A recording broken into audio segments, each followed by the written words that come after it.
Buenos días a todos, buenos días, doctor. El día de hoy pues vamos a vamos a ver un tema importante que es la ecuación diafragmática, ver diferentes patologías tanto a nivel congénito como otras que se pueden dar adquiridas, ver la parte anatómica y de cómo pues, valorarlo. Iniciando, es muy importante empezar con la embriología. La embriogénesis que se produce el diafragma es a partir de la semana de la cuarta semana, y este va a ser por 4 componentes muy importantes. El primer componente va a ser los pliegues pleuroperitoneales, que estos van a ser y se van a ir emparejando hasta rodear las estructuras que van a ser los hiatos, y posterior a eso pues también se van a unir al tabique transverso, viéndose el tabique transverso, haciendo un solo tendón común. Estos van a ser una pared, se van a ir unir a la pared muscular y van a ser el pliegue y la parte muscular donde se produce la contracción. Estos se van a unir en diferentes niveles, los niveles que más se van a apreciar, nivel de la barriga costal y los margenes costales. Viendo en este corte, podemos valorar una vista del diafragma en este dibujo en la parte superior, y cómo podemos ver un tendón común, que este tendón es un tendón central, el que va a dar la sujeción y va a poder diferenciar entre la parte del abdomen y el tórax. Alrededor del tendón común vamos a ver la parte muscular que va rodeando todo el diafragma y donde se va insertando en diferentes niveles. Y en este caso podemos ver los diferentes hiatos, tanto el hiato de la vena cava inferior, el hiato esofágico y el hiato aórtico. Posterior vamos a ver el contenido de cada uno de ellos. Como podemos valorar en este segmento, como no es una parte redondeada o que es un reborde costal completo, sino que son en diferentes niveles costales.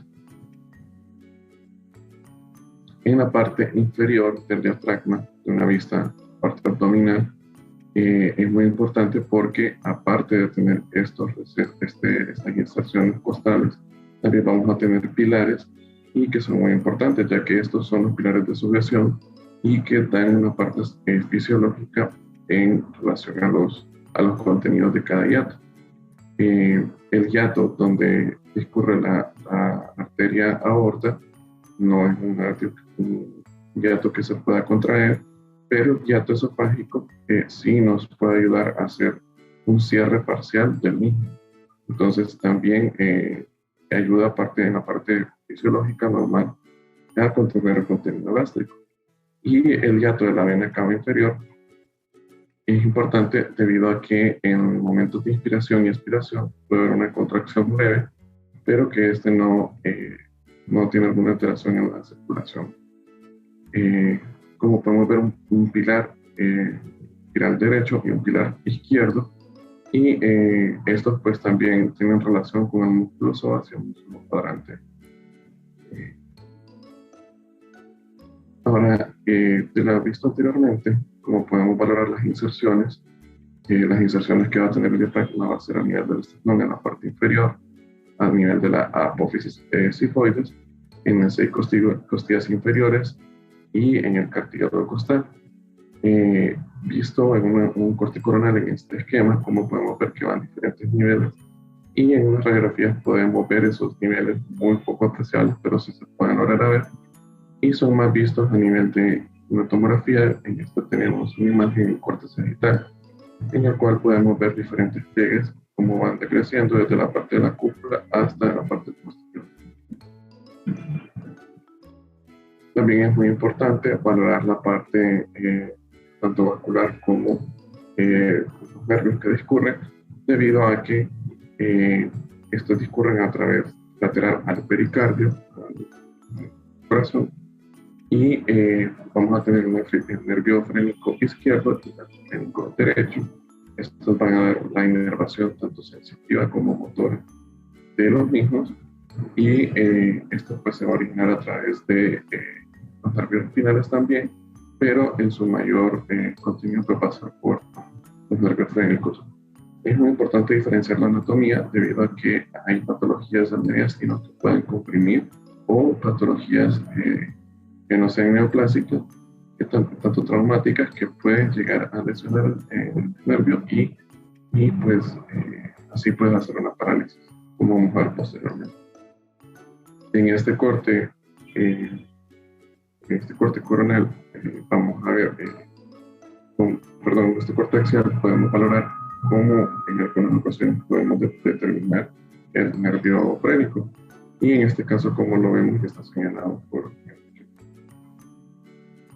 Ahora, dando el contenido de cada uno de los hiatos, vamos a iniciar con el hiato de la vena cava inferior. Este se va a encontrar a nivel de T8. Este va a entrar perpendicular a la cúpula diafragmática en la parte más superior. Y el contenido de este va a ser la vena cava inferior propiamente, ramas del nervio frénico derecho. Y este es el único que va a ser en la porción central del tendón central del diafragma. Como podemos ver en esta imagen tomográfica, no se visualiza parcialmente cómo, pero sí podemos delimitar dónde está la vena cava inferior y es importante para delimitar el contenido. Ahora, el hiato esofágico, este se va a encontrar a nivel de T10. Su contenido va a ser el esófago, el nervio vago y nervio simpático. Este va a ser anterior al hiato aórtico y este va a tener una característica común que se puede ver colapsado si no hay una deglución, ¿verdad? Entonces, esta es una característica, no es totalmente, pero sí se puede ver en este corte tomográfico, corte axial, como podemos ver el esófago parcialmente colapsado, llegando al cardias y en la entrada hacia el estómago. Podemos ver parte de los pilares, un pilar derecho, un pilar izquierdo, y posterior pues vamos a ver también el hiato aórtico, que este va a estar a nivel de T12.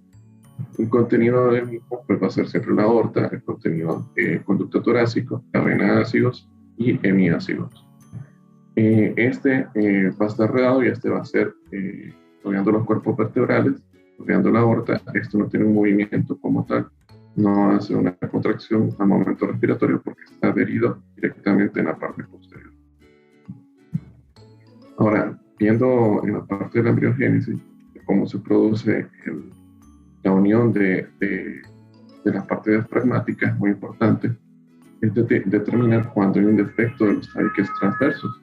Este tabique transverso con la pared lateral, como ya hemos visto en el primer esquema, cuando se produce una hernia anterior, pues se le llama hernia de Morgani, no lo conocí. Y este se puede dar en la parte anterior, donde vemos en esta imagen radiográfica, posterior y en lateral, cómo hay un defecto del diafragma a nivel de la parte anterior y como este mismo hay un contenido de asas intestinales que llegan hacia la cavidad torácica. En esta parte, en este corte axial tomográfico, también podemos ver el defecto y cómo este pasa de la parte abdominal al diafragma, y está el defecto que lo señalan directamente ahí en la imagen. También otra hernia que podemos valorar, que son las hernias posteriores. Estas son el defecto de los pliegues pleuroperitoneales junto con la fusión de los pliegues del tabique transverso, y generalmente va a ser en los músculos intercostales. Esta pues es la mayoría de las hernias congénitas, y estas van a ser el 90% en comparación al anterior, que son el 10%, y aparte hay otras distintas características que son eventuaciones. Hablando propiamente de estas, son las hernias posteriores. ¿Cómo podemos determinar estas dos imágenes radiográficas, en anteroposterior y en lateral? ¿Cómo vemos el defecto del diafragma y cómo podemos visualizar que no se puede ver en una anteroposterior? Y por eso es de vital importancia tomar una lateral, debido a que está al verlo anteroposterior, la cúpula diafragmática cubre el defecto de la hernia y pues no es valorado completamente. En casos que sean muy pequeños, en casos que sean de mayor tamaño, como en este caso de esta tomografía, en este corte sagital y en este corte coronal, podemos ver el defecto de llenado y cómo la cavidad abdominal protruye y llega a la cavidad torácica. Ahora, hablando de la parte patológica, podemos clasificarlo de diferentes maneras, tanto la parálisis, la debilidad y la ventración. Cuando hablamos de parálisis, va a ser la ausencia de expulsión otorgada en la respiración tranquila y profunda. Este es que no hay un movimiento, que hay una ausencia completa. La debilidad va a ser que la expulsión diafragmática va a estar reducida o retrasada en la respiración profunda. Y este podemos ver que hay que no es un movimiento, sino un movimiento parado. En la ventración vamos a ver que hay un desplazamiento congénito, desplazamiento del músculo del diafragma, y se va a manifestar con debilidad focal. Son espacios delimitados, no es un diafragma completo. Ahora, hablando de la disfunción diafragmática, pues vamos a verlo radiológicamente como una elevación diafragmática, puede ser unilateral, la elevación del línea de diafragma puede ser completo, y este puede haber sido parálisis o debilidad, y la elevación va a ser pues en la porción hemidiafragmática. En este caso, esta es una radiografía tomada en el Seguro Social, en donde podemos valorar que en este paciente elevación unilateral que es mayor de 4 centímetros en relación al diafragma contralateral, y cómo podemos ver el contenido de la cámara gástrica en su interior. También podemos visualizar que ahí puede haber una diferencia entre un diafragma y otro, pero generalmente pues al momento de una inspiración profunda, cómo estos pueden llegar al mismo nivel. Y esto también es muy importante diferenciarlo, una relación de una imagen con la otra. También es importante visualizar en este corte tomográfico, en la vista coronal, cómo hay un adelgazamiento total del diafragma. Y esto puede también hacernos sospechar de la debilidad o de que no hay que no es un diafragma como un músculo completo. También podemos ver en algunos casos que pueden ser así incidentales al momento de ver una radiografía, y puede ser unilateral. Generalmente estos pacientes no van a tener alguna de esos síntomas, solo van a tener cuando tengan alguna patología de base, ya sea alguna cardiopatía o alguna patología pulmonar, que va a condicionar que hay un aumento de la disnea y un mayor esfuerzo pulmonar, por el cual vamos a ver que se va a ser reducido la capacidad vital completa del paciente, y en el cual el paciente va a presentar mayor cantidad de síntomas. Cuando hablamos de algo bilateral, pues generalmente estos sí van a ser sintomáticos, y cuando tienen alguna patología de base o están pasando por algún proceso patológico adyacente, también pues ya puede producir una insuficiencia ventilatoria. Los músculos accesorios, en el examen físico clínico van a ver que hay uso de músculos accesorios, y pues estos pueden asumir parte del trabajo respiratorio, pero al momento de tener una carga excesiva, pues estos se van a ir cansando hasta cierto punto y no van a poder hacer una respiración completa y llegar al diafragma como tal. Las causas que nos pueden producir parálisis y debilidad, pues están las causas de trauma de columna cervical, degeneración, enfermedades de la médula que nos pueden alterar los nervios, que en este caso puede ser el nervio frénico como tal, y diferentes tumores que también pueden hacer una compresión del mismo. Otras de las patologías que es muy importante son las enfermedades de las células posteriores de la médula espinal, que estas pues también nos pueden producir una esclerosis lateral, como tal una pielomielitis, infecciones del virus del Nilo occidental, y pues también puede ser afectado por algún tipo de cirugía en donde hay una congelación del nervio frénico cuando están haciendo un procedimiento mediastinal. En esta imagen podemos visualizar en un paciente que ingresó para en las dos primeras imágenes marcadas podemos visualizar que este paciente ingresó por patología a hacer una operación a corazón abierto y que posterior a esta, el paciente tiene una elevación unilateral del diafragma en relación a la imagen del ingreso. Y esto pues nos hace sospechar una congelación del nervio frénico o una lesión del mismo tras el procedimiento. Otras causas comunes que podemos ver son la disfunción del nervio frénico y es por invasión tumoral o por compresión del mismo. Como podemos visualizar en este corte coronal de esta tomografía, como hay una masa señalada y este va en el trayecto anatómico del nervio frénico y cómo esto también puede haber lesionado. Otras causas que son menos frecuentes, pero también se pueden dar, pues son las causas infecciosas, la radioterapia, los trastornos de la transmisión neuromuscular y las miopatías. Ahora, la ventración, pues, se da por un adelgazamiento congénito del músculo diafragmático en el segmento de línea de diafragma afectado y pues puede darse en la porción anteromedial. El diafragma derecho va a ser la parte más común afectada.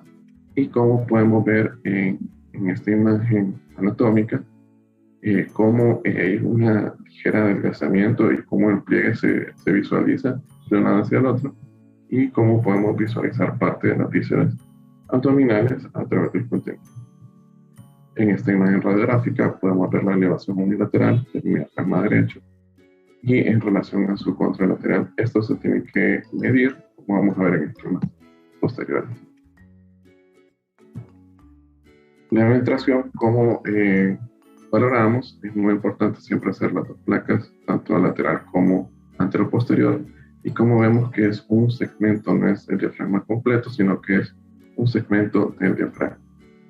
Y podemos tener no solo una, sino que también puede ser bilateral. Otras causas de elevación diafragmática que tenemos que ver y que nos pueden hacer sospechar de una elevación que no es patológica, sino que es condicionada por otras causas. Una va a ser pues el aumento de la presión intraabdominal. Este pues nos puede ser por la obesidad abdominal, pacientes que están con ascitis, hepatosplenomegalia, y que eso puede provocar una elevación del mismo. Es muy importante tener el contexto del paciente y poder valorarlo también, ¿verdad?, con todos los datos clínicos que nos conciernen. También es muy importante valorar cuando hay pérdidas del volumen pulmonar. Esto pueden ser por procesos tanto neoplásicos como atelectasias que pueden, decirlo así, como jalar el diafragma y producir que no hay un movimiento espontáneo completo del mismo. Y esta pues es una retracción o fibrosis del mismo, pueden hacer una restricción de su movimiento y como tal sospechar alguna patología.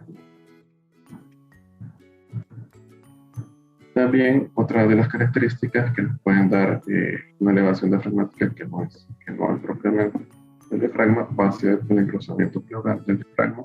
Estos son en pacientes que pueden estar adheridos a la pared torácica con pliegues gruesos, como podemos ver en esta imagen radiográfica, como señala la adhesión del mismo.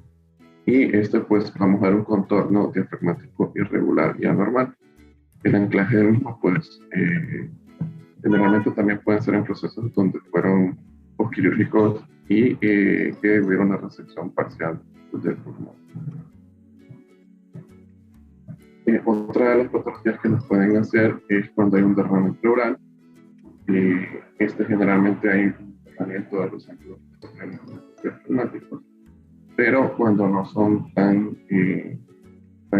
complejos o visibles, pues pueden hacer sospechar esta patología.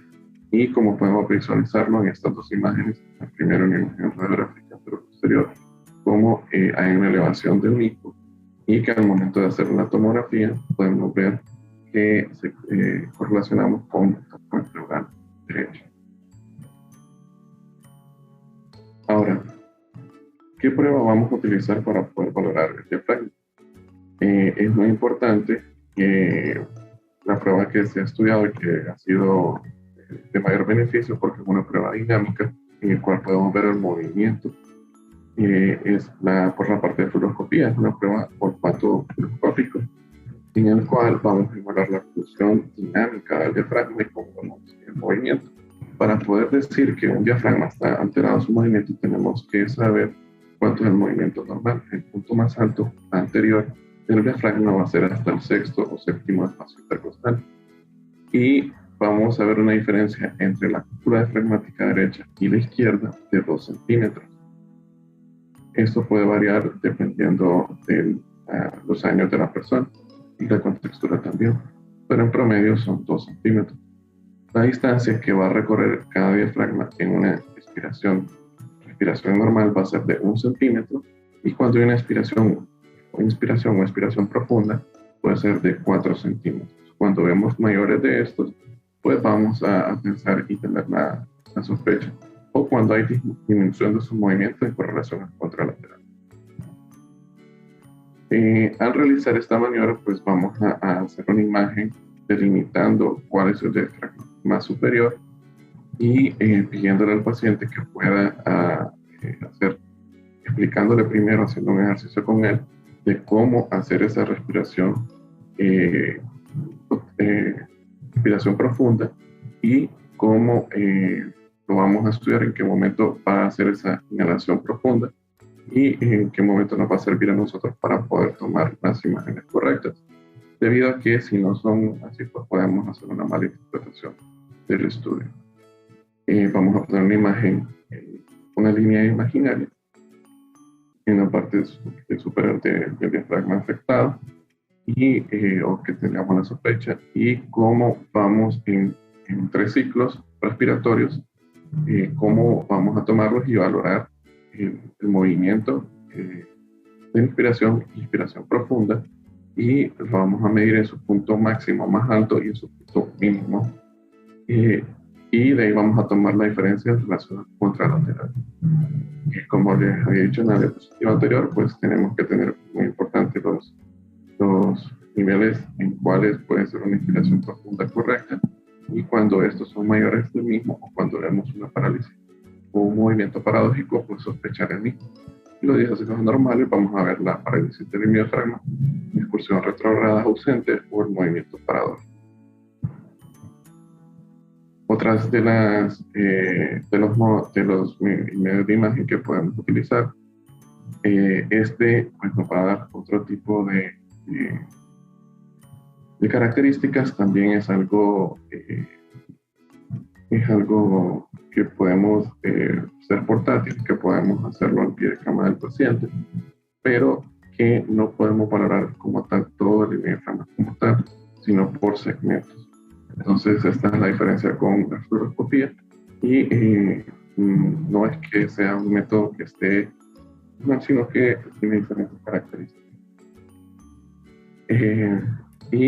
Podemos ver en este modo M cómo a través del ultrasonido el diafragma anormal se muestra hacia abajo con la inhalación, y cómo vemos estos movimientos inspiratorios y expiratorios profundos.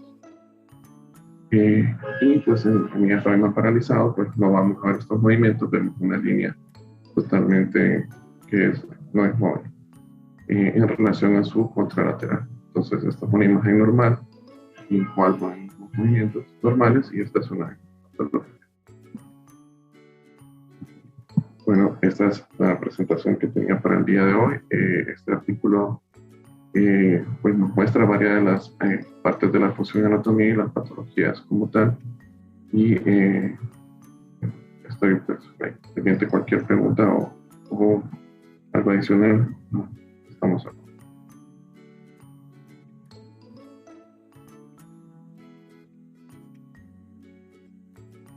Bien, solo para agregar un comentario, ¿verdad? Que cuando se utiliza el ultrasonido siempre en modo M, hay que tener en cuenta varias cosas. Una de ellas es, por ejemplo, el grosor del diafragma, que este tiene que ser menor a 2 milímetros. Asimismo, los valores de excursión diafragmática pues varían. Típicamente se dice que es de 1.8 hasta 3 milímetros en los hombres y de 1.6 a 2.6 hasta 3 milímetros también en las mujeres, y eso hay que tenerlo en cuenta porque, como bien lo mencionó Ricardo, pues va a ser una de las valoraciones que más se va a utilizar, especialmente en los niños, donde se trata de evitar la radiación ionizante, ¿verdad? Solamente. Buenos días, gracias Ricardo por la clase. ¿Hay algún comentario por parte de los R1, Dore Rina? Sí, buen día a todos. Buen día a todos. Felicitar a Ricardo por su clase, un tema pues desconocido en mi caso desconocido para la mayoría, supongo, de mucha utilidad. Y pues nada, muy bonita clase, Ricardo.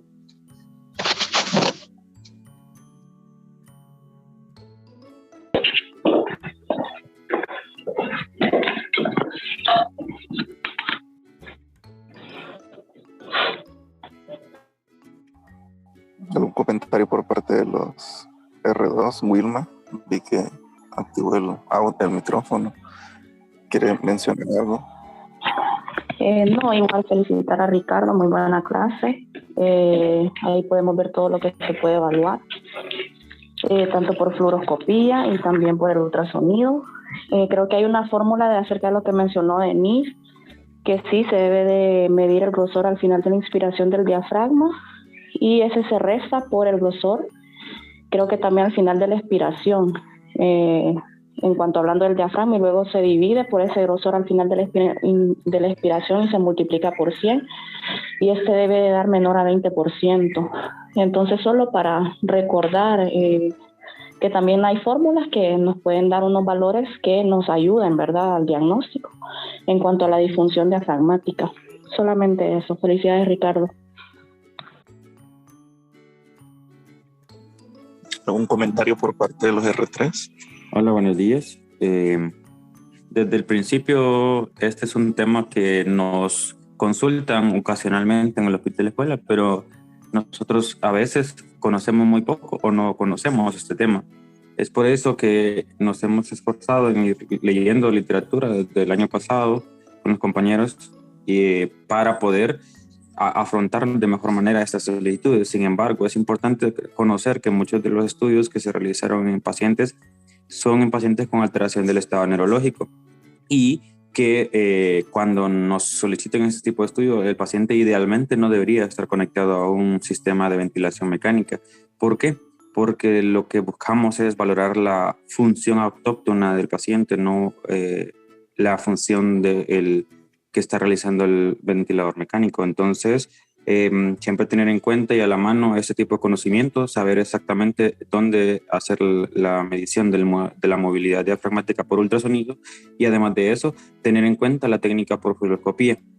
Es cierto, no es algo difícil de realizar, pero si no lo conocemos, se nos vuelve más complejo y más complicado.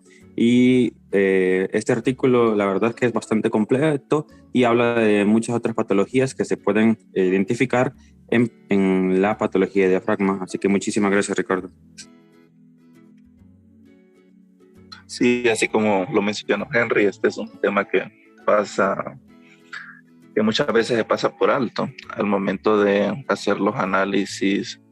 Bueno, a veces el estudio lo solicitan, así como lo mencionan, para valoración por fluoroscopía o por ultrasonido, pero también nosotros, parte de la valoración de las tomografías torácicas y también abdominales, pues debería de ser valorar también el diafragma para que no vayan a pasar desapercibidas muchas cosas, o sea, hernias hiatales o también defectos herniarios del diafragma, o sea, que pueden pasar bien desapercibidos si solamente valoramos los cortes axiales. Tenemos que hacer reconstrucciones. En las reconstrucciones es donde mejor se puede valorar el diafragma, valorar la continuidad. Y al momento, pues, de identificar esos defectos, pues igual medirlos. Y también, y sobre todo en aquel paciente con trauma, porque también podemos tener roturas diafragmáticas y asociadas al mismo trauma. Entonces sí, es un tema bastante que no lo valoramos así como que con la suficiente, no le damos el suficiente tiempo como por ejemplo para otros temas, vesícula, hígado, qué sé yo, pero igual tenemos que tenerlo presente y tenemos que hacer la respectiva valoración. Y no, pues gracias por la clase, feliz día tengan todos. No sé si hay algún otro comentario. Si no hay más comentarios, pues concluiríamos la clase del día de hoy. Muchas gracias, doctor, y gracias también por